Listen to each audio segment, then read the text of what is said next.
믿음은 하나님을 알고 따르는 것을 말합니다.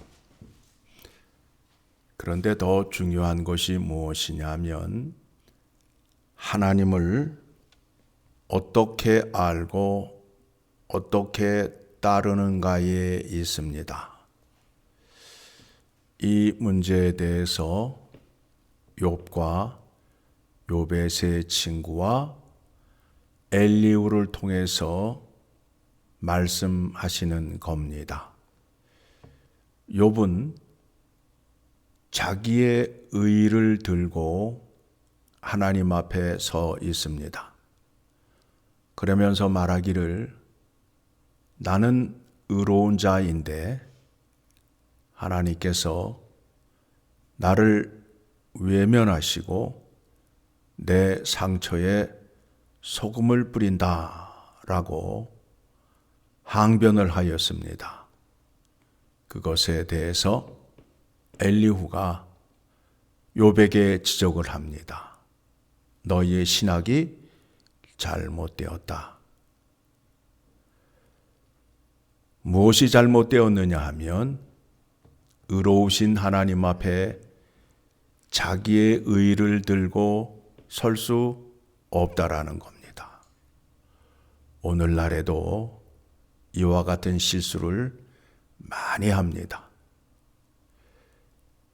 내가 선한 일을 하였고 의로운 일을 하였다고 해서 하나님 앞에 당당히 나아가며 설 수 없다라는 겁니다.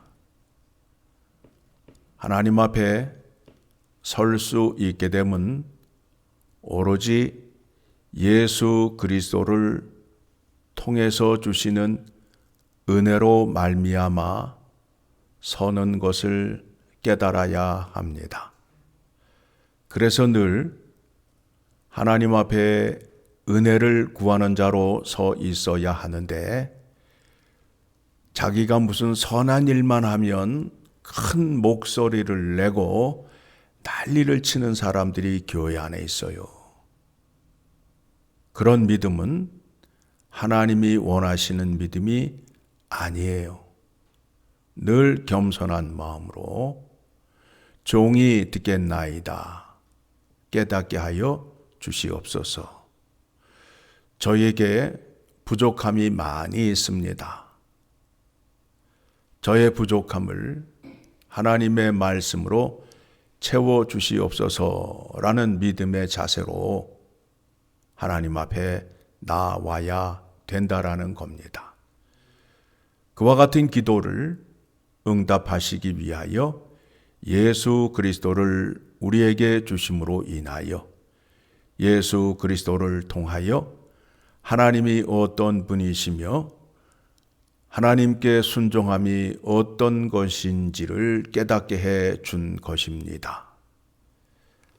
욥의 실수가 뭐라고요? 5절을 보니까 욥이 말하기를 내가 의로우나 하나님이 내 의를 부인하셨고 내가 정당함에도 거짓말쟁이라 하였고 나는 허물이 없으나 화살로 상처를 입었노라 하니 어떤 사람이 욥과 같으랴 욥이 비방하기를 물 마시듯 하며 악한 일을 하는 자들과 한패가 되어 악인과 함께 다니면서 이르기를 사람이 하나님을 기뻐하나 무익하다 하는구나. 간혹 이런 사람 보지요. 하나님을 믿는데 도움이 안 돼. 하나님을 믿었는데 나에게 유익한 게 뭐야? 라고 따지는 사람들이 있단 말입니다. 그 사람은 하나님의 의와 하나님의 공의로우심을 모르기 때문에 그와 같은 소리를 한다라는 겁니다. 그래서 10절 이하의 말씀에서는 총명한 사람들아 지혜로운 사람들아 하나님은 공의로우시고 정의로우신 분이시다. 그러니 너희가 너희의 생각으로 하나님을 판단할 수 없다라는 겁니다.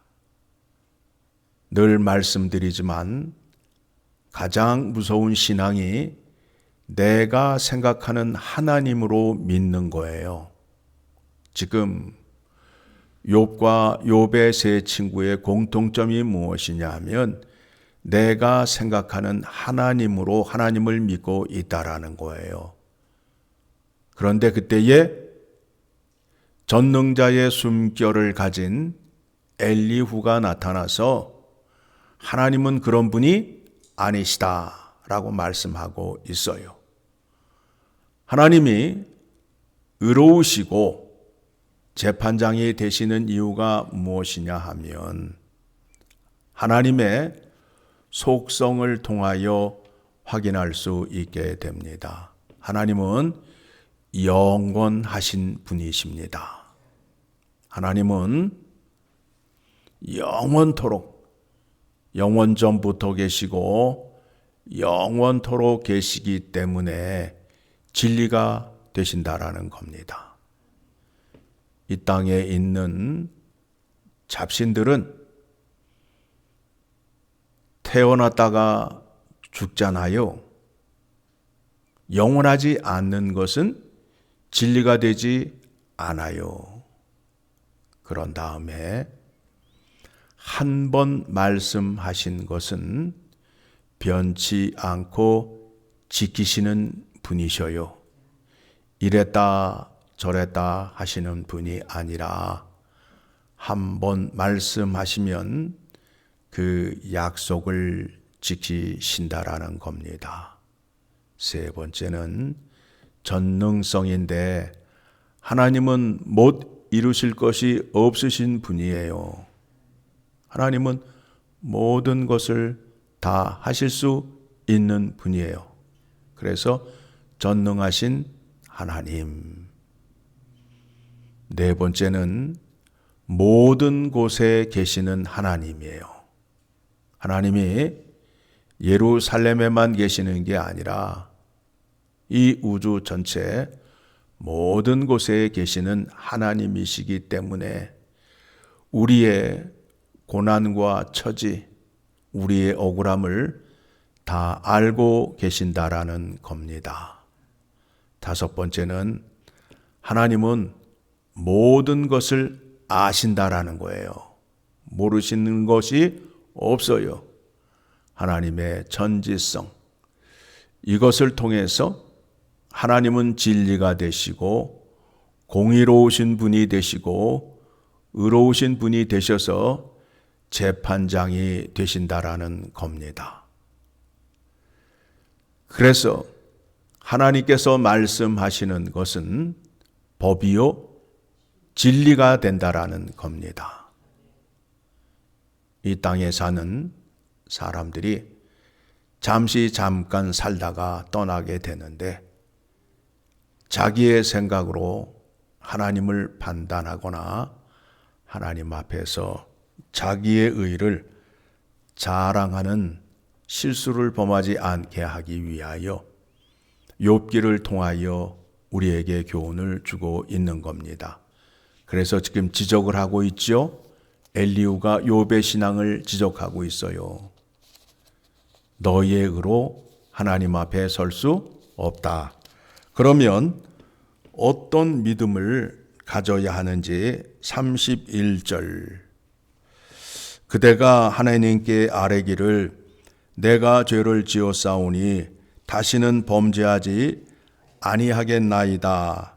내가 깨닫지 못한 것을 내게 가르치소서. 내가 악을 행하였으나 다시는 안 하겠나이다 하였는가. 이와 같은 믿음으로 나아가셔야 된다라는 거예요. 하나님, 저에게 부족한 것이 무엇입니까? 제가 하나님을 알지 못함으로 인하여 하나님 앞에 서 있는데 깨닫게 하여 주시옵소서. 사랑과 자비국률 베풀어 주셔서 이 고난을 넘기게 하여 주시옵소서. 라고 기도를 해야 되는데 욥은 뻗팅이고 있잖아요. 내가 뭘 잘못했다고 하면서 하나님 앞에 악을 쓰고 대들고 있습니다. 그러니 하나님께서 엘리후를 통하여 바른 믿음을 교정시켜 주는 겁니다. 여러분이 설령 선하고 착한 일을 하였다고 해서 하나님 앞에서 자랑하시거나 뽐을 내서는 안 된다라는 거예요. 하나님은 어떤 분이시느냐 하면 은혜를 구하는 자에게 은혜를 베푸시고 긍휼을 베풀 자에게 베푸시는 하나님이라는 거예요. 그래서 늘 하나님 앞에 구하라, 찾으라, 두드리라는 믿음의 자세로 서 있어야 되는데 조금 하나님의 말씀을 알고 선한 일을 하게 되면 뻣뻣해지잖아요. 내가 어떤 사람인데 내가 뭘 해가면서 당당하잖아요. 그런 사람의 대표가 누구였느냐 하면 욥이었다라는 거예요. 그런데 지적을 받고 있어요. 너의 것으로는 하나님의 의를 이룰 수 없다. 하나님 앞에 설 수 있는 의는 예수 그리스도의 십자가의 대속의 은혜를 얻은 자만이 설 수 있다라는 거예요. 그 은혜를 구하는 자가 되어서 하나님의 의를 전가받은 자로서 하나님 앞에 설 수 있음을 깨달을 때에 오늘도 예수님 앞에서 은혜를 구하고 용서를 구하고 가르침을 통하여 배워서 하나님 앞에 바로 설 수 있는 지혜와 교훈을 얻어 하나님을 기쁘게 하는 우리 모두가 되기를 간절히 소망합니다.